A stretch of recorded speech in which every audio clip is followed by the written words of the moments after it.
ભગવાન કૃષ્ણએ શું કીધું કે એમ છતાં તમારે એ લડત જીતી જવી હોય તો શું કરવું? તમારા ને તમારા લોકો તમને હેરાન તો કરશે, જીતવું હોય તો શું કરવું તમારે? તો કીધું કે સ્થિત પ્રજ્ઞ શેકા ભાષા સમાધિ કેશવ.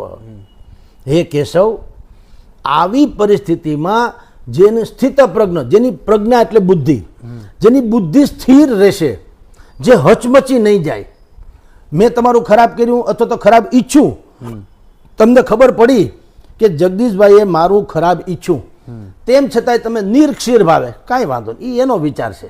હું મળું તો તમારે કહેવું પડે કે જગદીશભાઈ ઠીક છે, તમે મારું બુરું ઈચ્છવાથી કાંઈ થતું નથી, પણ મારી એક મહેરબાની છે કે આપણે બહુ સારા સંબંધો છીએ, હું તમારી પાસે આવી અપેક્ષા નથી રાખતો, કમસે કમ રાજીપો રહ્યો યાર, હું 2 પૈડાવાળો થાઉં, 4 પૈડાવાળો, તમે તમારી પાસેથી તો મેં કંઈ છીનવી નથી લીધું, પ્લીઝ આટલું કરો તો આપણા સંબંધ જળવાઈ રહેશે. આને કહેવાય શિષ્યત્વ.